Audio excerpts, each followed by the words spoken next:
The Buffalo Bills dominated the Carolina Panthers, but concerns about the passing offense aren't going away. Let's talk about it today on Locked On Bills.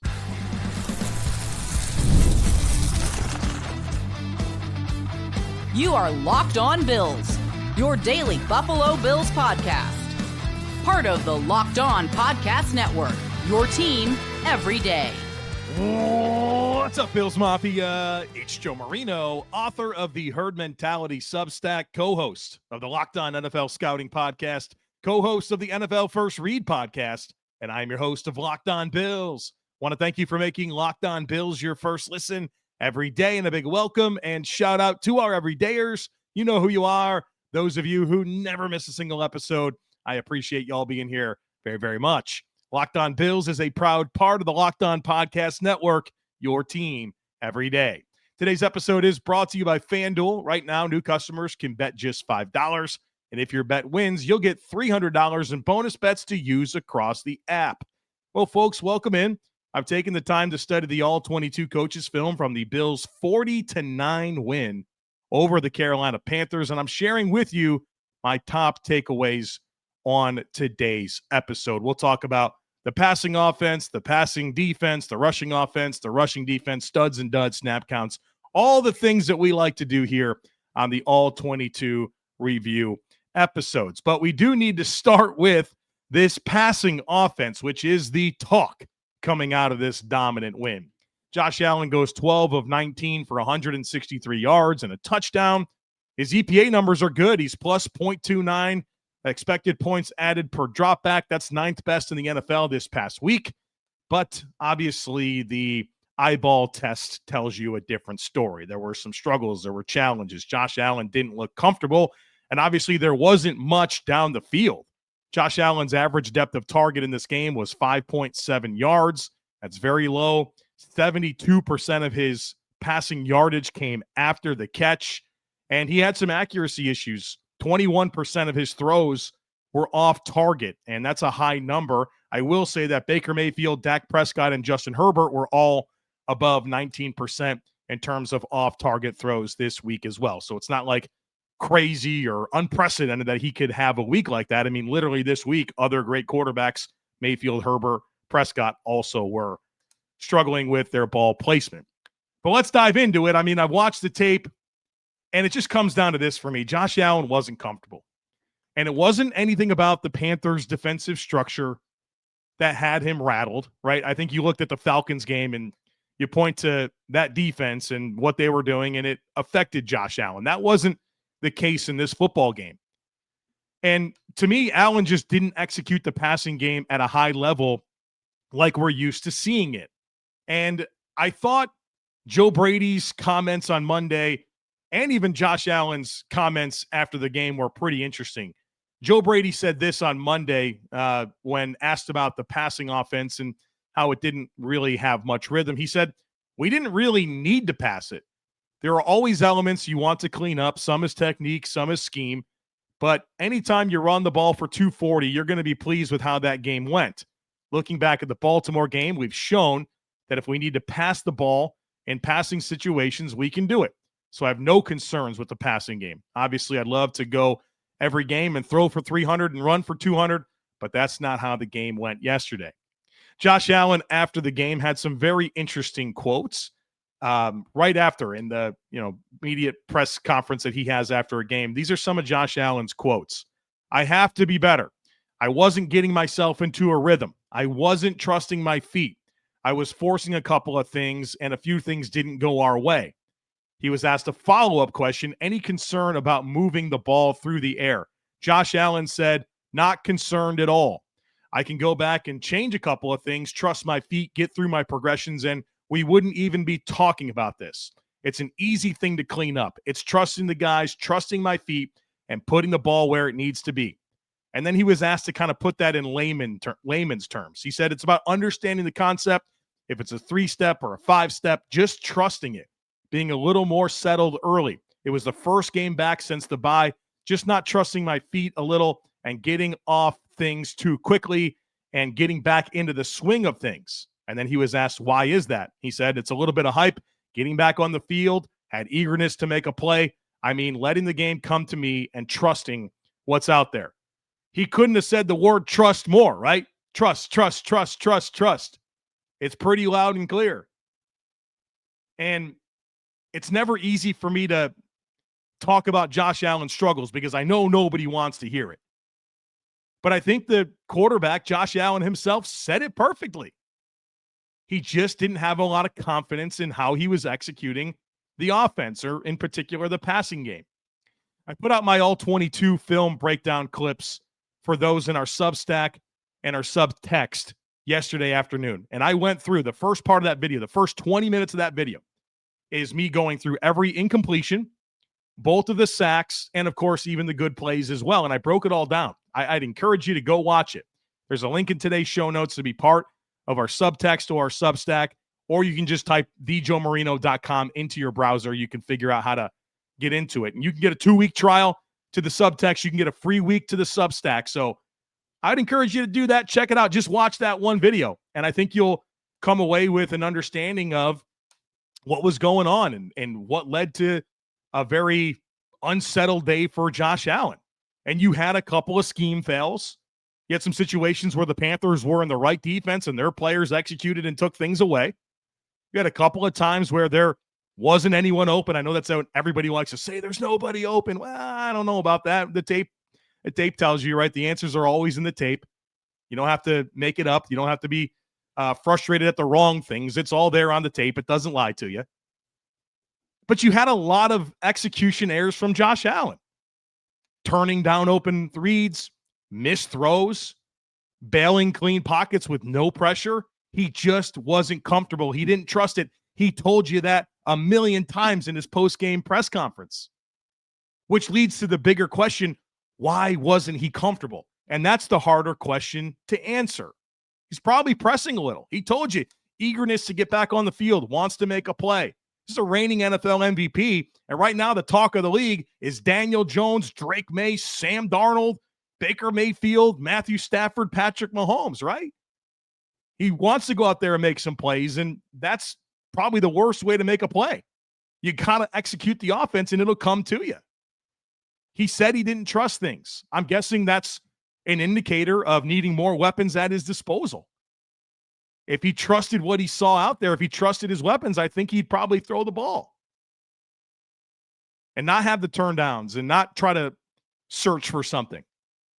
And I know that Josh Allen is heavily involved in the scheme and the call sheet in terms of what the Bills are running.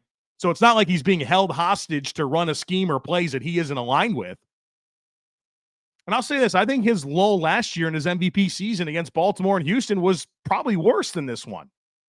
I know we want Josh Allen to be amazing all the time, and he usually is. And he always is when the team needs him to be.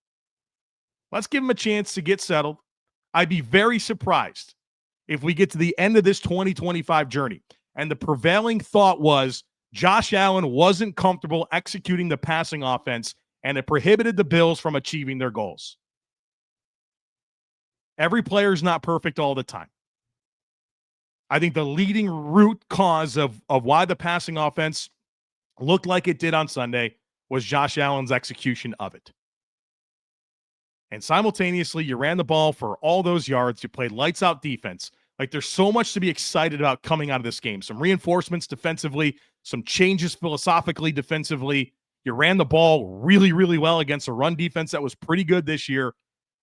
If our prevailing thought is, my goodness, Josh Allen didn't execute the passing offense well, I got a good feeling that that's going to be okay as things smooth out. You know, this is still an October game. In September, we were talking about Josh Allen throwing for 400 yards against Baltimore and doing what he wanted on the field. And you're hearing Tony Romo talking about Josh Allen is at an elite level mentally, and he's at the point now where it's just not fair because he understands defenses so well and what the offense is trying to do. Like, that was literally last month. So I think you can simultaneously say, hey, these last few games haven't been what we want them to be. But also acknowledge, literally this season with this coaching staff and these players, he's played at a high level. And that as the season moves along, I expect this to get ironed out. And some of that could be aided and improved with an addition at receiver, which I'm hopeful to see because I think that would help structurally change some things and allow the Bills to take advantage of the man coverage that they're getting. But ultimately, I have a lot of confidence in Josh Allen to get out of this rut and play the type of football that we expect him to play and need him to play down the stretch. All right, let's talk about the rushing offense. We'll do offensive snap counts, and then I'm excited to get into the defense. A lot of new players, some adjustments in how they played the game, and I want to break that all down for you here the rest of the way. So, folks, be sure to stick with me. I'm Cody Rourke from Locked On Broncos, and this episode is brought to you by Peloton. Peloton is shaping the future of fitness with the brand new Peloton Cross-Training Tread Plus, powered by Peloton IQ. This is Peloton's most advanced equipment yet, giving you real-time guidance and endless ways to move, whether you're running, lifting, or you're cross-training with your favorite instructors like Alex Toussaint. It's training reimagined to make your workout more personal. Peloton is built for breakthroughs with features that help you plan, stay motivated, and hit peak performance. You can let yourself run, lift, flex, and go while Peloton handles all the rest. Plus, Peloton IQ provides real-time strength coaching, tracking your progress and suggesting weights that challenge you so you can get stronger. Plus, the new movement tracking camera, it counts your reps and corrects your form in real time, making sure every rep is safer and smarter. So let yourself run, lift, flex, push, and go. Explore the new Peloton Cross-Training Tread Plus at onepeloton.com. All right, folks, welcome back. The good news is everything else that we're going to talk about the rest of the way, except for maybe the play of Taron Johnson, is really exciting. Really good stuff defensively and with how this rushing offense was able to put it together on Sunday afternoon. So let's continue focusing next on the rushing offense where the Bills were dominant. 35 rushes as a team, 245 yards, 4 rushing touchdowns, and obviously James Cook, the catalyst there, 19 rushes, 216 yards, 2 rushing touchdowns, over 11 yards per carry. He's the 4th player in NFL history with over 215 rushing yards and 2 rushing touchdowns in the same game on fewer than 20 carries. The player, James Cook, he had 121 rushing yards over expectation. And boy, was this blocking phenomenal. 141 of his yards came before contact. Some of the key elements of this rushing performance, I think the under center run game has been really good for the Bills. 85% of James Cook's carries came from under center. And I think that's really important for the rhythm of the run play. You get James with kind of a runway going towards the line of scrimmage. And really, when the quarterback's under center, it's such an advantage for the offense because defensively, you're not really able to sell out and rush the passer. It's very much you have to read it. And those little fractions of a second can really help your blocking get ahead of things. And I think the tempo and pace and rhythm of a run play is just better when the running back receives the ball from a position where he's pressing towards the line of scrimmage, as opposed to a shotgun run where it's a static situation and you don't really have that opportunity to take the ball with some pace and press in quite as advantageous of a way. The Bills got back to their zone stuff. James Cook, 19 rushes, 15 of those were zone runs, 4 were gap runs, and obviously the toss plays were the bread and butter. And they ran those toss plays so much that eventually that second James Cook rushing touchdown, they had 5 defenders that just sold out towards the edge.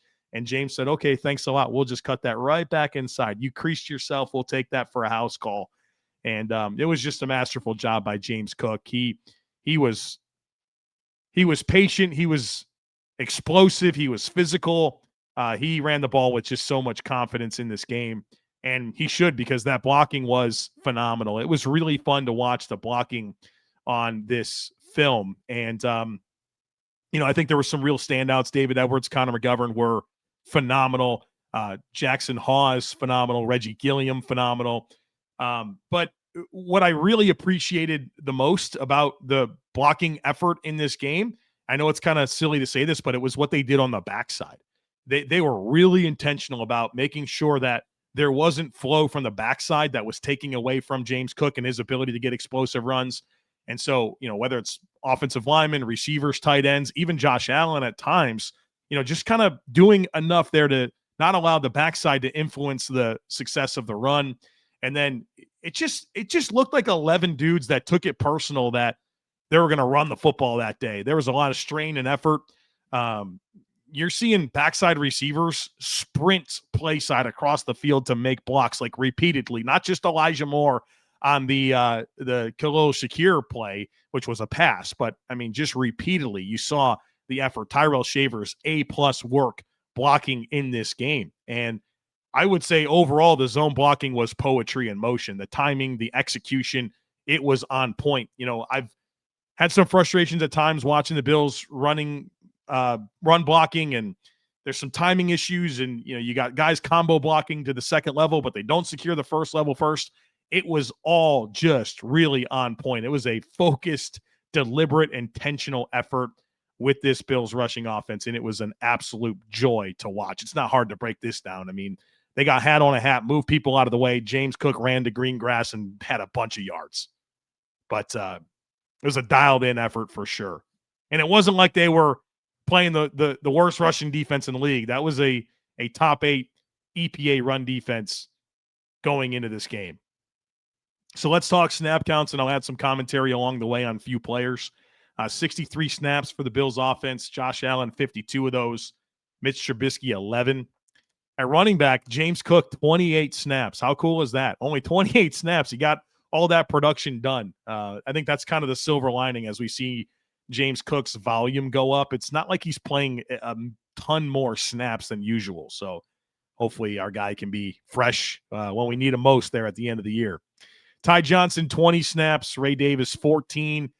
Still didn't love the way those guys looked running the football. I know that a lot of those carries for Ray Davis in particular came late in the game where, everyone's just trying to get that thing over with. But I've yet to really love the way Ray Davis runs the football this year.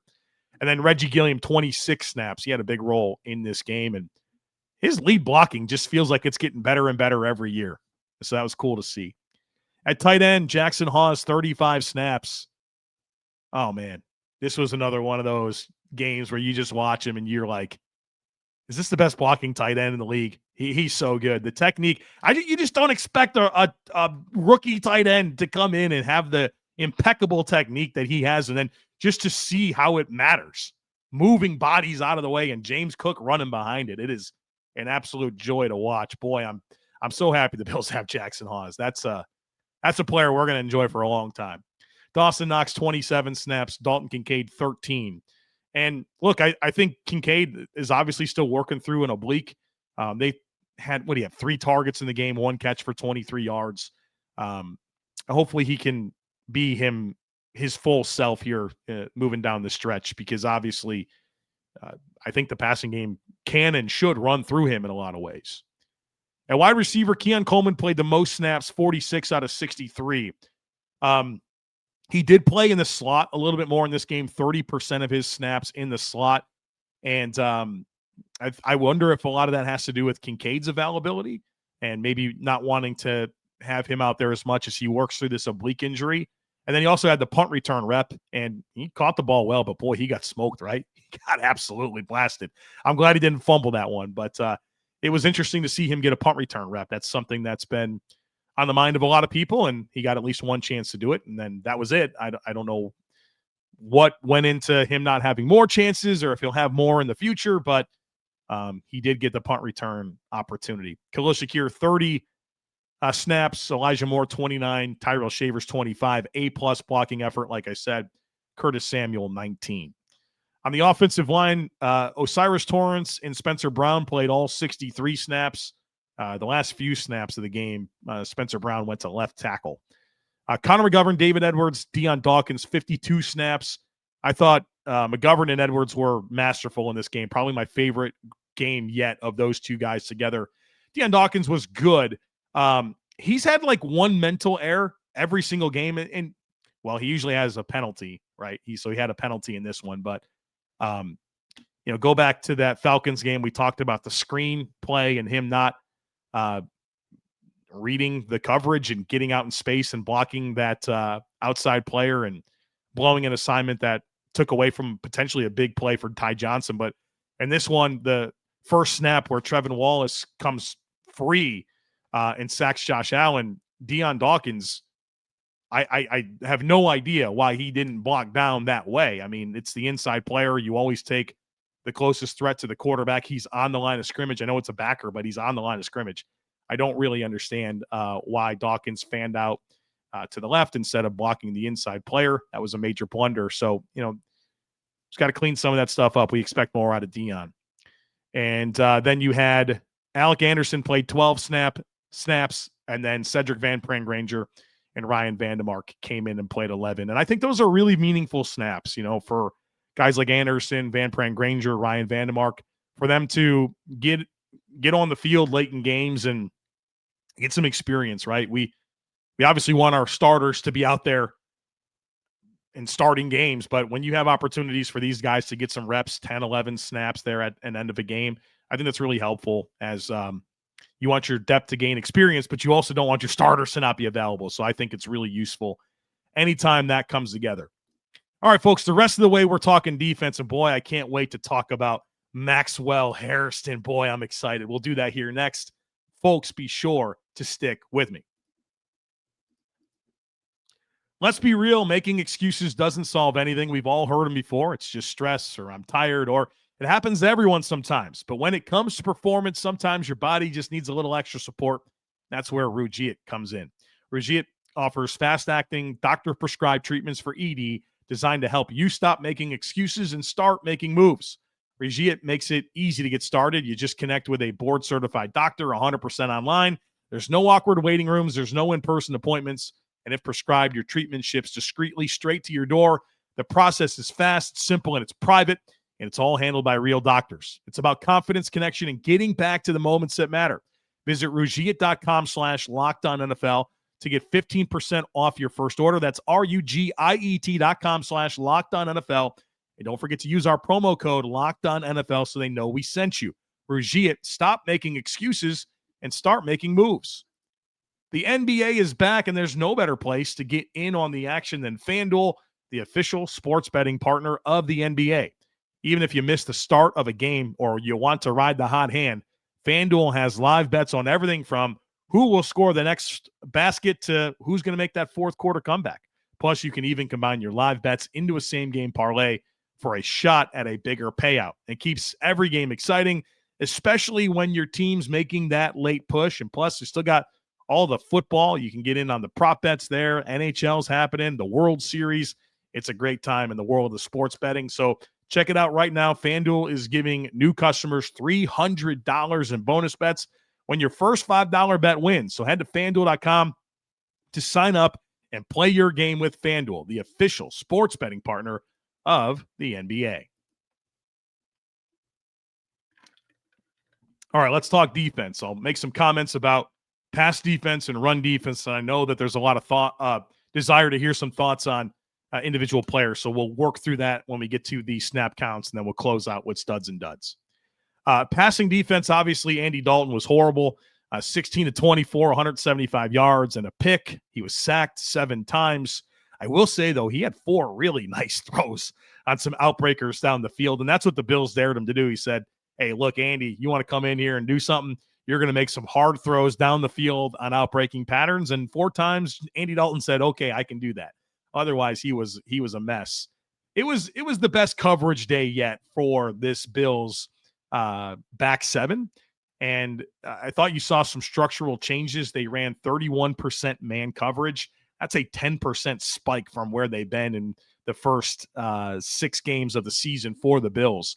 And it was actually the 7th highest man coverage rate of any team in week 8. And they ran a lot of cover 2 man. So 2 split safeties that have half the field deep.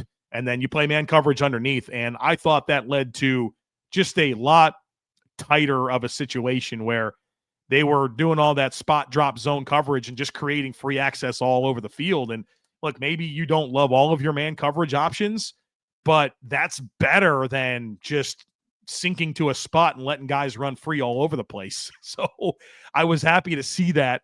And look, there was some risk reward with it. How many times did you see their best receiver, Tet McMillan, in coverage or catching passes, and the guy in coverage is a safety like Cole Bishop, or even sometimes a linebacker. You're like, how does that happen? Well, that's the risk reward of man coverage, is sometimes you're not going to have good matchups. But I'll take it. I thought it complemented the rush better. The Bills got pressure on 50% of dropbacks. They had 7 sacks. And so I think not giving that space, right, that free access led to more in terms of pressure on the quarterback and more complementary rush and coverage. So really good day for the pass defense. I would say, with the exception of Taron Johnson, they went after him a little bit. And I think the man coverage reps were a bit of a struggle for him, where he just allows a lot of cushion. His transitions, when he's got to kind of get out of his pedal and drive, they, got a little bubbly on that and gave too much cushion. So hopefully he can be a little bit better with man coverage. And obviously Taron's not tackling well. He's got a 20% missed tackle rate this year. He's under 10% the last 2 years. So looking for Taron Johnson to kind of crank it up here down the stretch. This was not a strong performance for him. When it comes to rushing defense, I thought the Bills were okay here. 28 rushes, 114 yards for Carolina. And the Bills did present a good amount of light boxes, 71% light boxes. That was the second most in the league.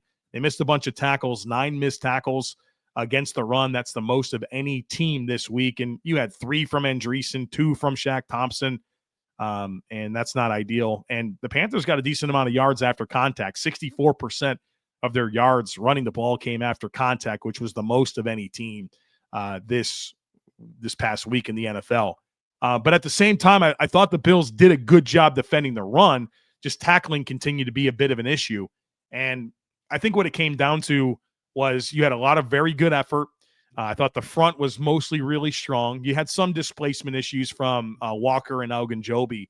But I thought the ends, Oliver was unbelievable in this game. We'll talk about that in just a moment.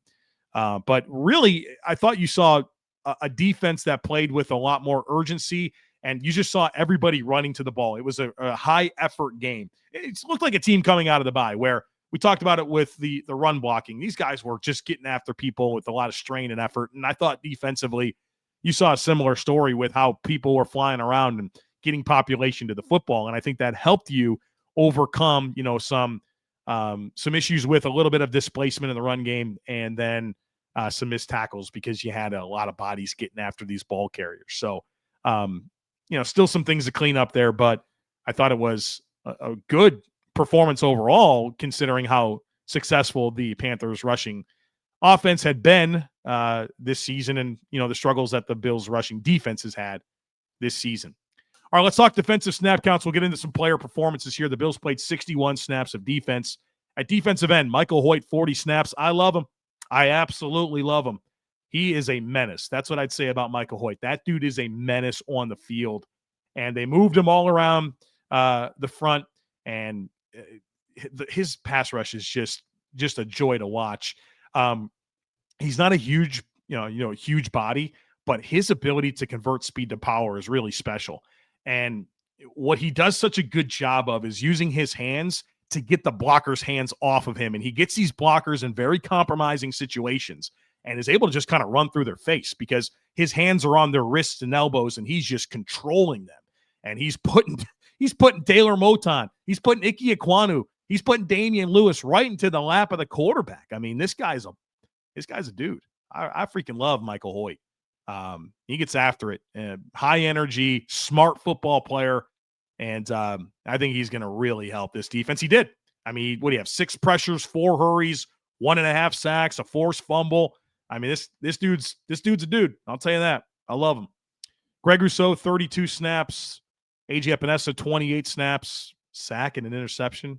You can celebrate that, AJ. I know you like to celebrate, so good on you there, bud. Joey Bosa, 27 snaps. Javon Solomon, 11. And I think you see the benefit of Hoyt right there. You got Bosa down to 27 out of 61 snaps, right? That's a lot more what we want to see. So I think there's an immediate impact on how this defensive end situation normalizes with the arrival of Michael Hoyt, and I think that's going to bring out the best of everybody in this group. At D-tackle, Deion Walker, 36 snaps. I thought this might have been my favorite game of his as a pass rusher. which was cool to see. Maybe his best game was probably Miami. His other best game was probably Miami, but this was a really good pass rushing game for Deion Walker, and obviously he's got even more on his plate here with Ed Oliver going to be out indefinitely. Larry Ogunjobi played 29 snaps. You can tell he's shaking off some rust. He had some good moments. I like the way he competes. I like his athleticism. I like his physicality. But you could tell a little bit of rust to shake off. He was displaced a little in the run game. He didn't get off blocks quite to the level you saw from Walker or Hoyt or Oliver in this game. So I think there was a lot of great reinforcements added that you felt the impact right away. Ogunjobi looked like a guy that was still finding his way back. Jordan Phillips, 23 snaps. He bowled right over that right guard, that backup right guard, or I guess it's the backup to the backup right guard, so like a third string right guard. He mowed that dude over and got a nice sack. And then Ed Oliver, 18 snaps, and I'm sick about this. I mean, he's torn biceps. He's going to be out indefinitely. And Ed was playing at an elite level. I'm not trying to be hyperbolic. This guy was playing at an elite level. He was on his path to being an all-pro this year. We saw him for 2.5 games. He was special against Carolina. And the least impressive play was probably the sack where the center stepped on the guard's foot and he was able to get a free run at Andy Dalton. The way he was taking on doubles, I mean, he's going up against Ike Ekwonu and Damian Lewis. That's like 700 pounds of physical, good NFL run blockers. He was hunkering down and not giving them an inch, splitting them at times. There was one play, he took Damian Lewis and literally squeezed the gap down and made a tackle by pushing the guard into the running back. It was phenomenal. He had some rush reps where it's just like you see the special athlete that he is and his ability to torque and slither and get through some gaps and, some unbelievable rush reps. And he's playing at such a high level. I'm sick about it. I mean, it's a big loss, but I think more than anything, it's just seeing Ed Oliver come together. The way he finished last year, coming into this year, he's talked about how he's now a father and how that's really impacted his life. And you could feel it on the football field. And boy, I thought we were going to see a special season out of Ed based on what he showed us. And now we might not see him again this year. It sucks. At linebacker, Shaq Thompson, 54 snaps. I think he played well except for the missed tackles. He's got to finish a little bit more consistently, but he's fitting right in with our linebackers, missing tackles all the time. Dorian Williams played 47 snaps. I thought he played well. Going back to that, was it the New Orleans game? I thought there was some ups and downs there, but the last few games that he's been healthy for, I thought there's been a lot more consistency out of him. Made a tone-setting play on second down on the first drive. The Bills forced a 3-and-out. Dorian strung it out, made a big-time tackle for loss, and he played well. Joe Andreessen played 16 snaps and found a way to miss 3 tackles in those 16 snaps. It's a tough role. He's, in there for rundowns. He's having to smash downhill, but still, falling off a few tackle attempts there. And it does speak to the Bills' desire to play 3 linebackers. I mean, you're down your top 2, Milano and Bernard, and you still played a fair amount, almost 20%, 3 linebackers in a game that Carolina lost 40-9. And, obviously we're in some obvious passing situations. At corner, Christian Benford, 54 snaps, Tre'Davious White, 41, Maxwell Hairston, 27. He played well. Boy, would he, I'm excited about Maxwell Hairston. I didn't expect this. I didn't think we'd be talking about Maxwell Hairston, but in coverage, he played 15 coverage snaps. He wasn't targeted a single time. There was one rep where he was covering the number 1, and I mean the number 1 in the progression, and it was a quick out. He played in press coverage, got the jam, and then was able to leverage and carry the route to the sideline, forced Andy Dalton to move off of it, and then he actually ultimately threw the ball away. I thought he was comfortable out there, but my favorite thing about Maxwell Hairston was the tackling in the run defense. His second snap, they played a condensed or closed set, so now he's a corner that's playing right on the line of scrimmage on the edge, and they wham block a tight end to kick him out. Maxwell says, let's go. And he takes, he meets it with a perfect wrong arm technique and blows up that tight end. And then Dorian Williams is able to play downhill and combine with a tackle with Jordan Poyer. But, don't tell me that Maxwell Hairston's not physical. I think that was one of the most ridiculous comments about him. I watched the tape in 23 and 24.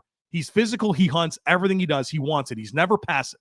Never once did I see him passive. Yeah, he had some moments after he came back from a shoulder injury, But just because he's not like the biggest corner does not mean he's physical, aggressive, and doesn't want to tackle. I think that was a ridiculous narrative coming out of his draft commentary. But he took on that wrong arm. He made the huge tackle in space that everybody saw. I mean, under control, physical, aim low, wrap, get him down on the ground. It was a heck of an open field tackle. Then there was another run rep where he's the D-gap defender, and he's taking on Xavier Leggett, who's like a 220-pound receiver. And he's able to get his hands on and squeeze, and he pushes Leggett back into the running back and slows his feet and allows the pursuit to come in. He forces it back towards the pursuit, and he foiled that against the play Jamarcus Ingram had against Bijan Robinson in the Bills' last game, where, Jamarcus just didn't do anything there. He like very passively took on the block, and then Bijan is full speed. Like, when you're in those open field moments as that corner, you have to do something that forces that running back to slow their feet. And Maxwell took it personal and played right through Xavier Leggett to allow the pursuit to get there and force that run back inside. I thought that was awesome. And like I said, he was the primary in that one coverage snap and wasn't targeted in 15 coverage snaps. I thought it was a heck of a debut. A heck of a debut, all things considered. At safety, Cole Bishop, 54 snaps, really made some good tackles in this game.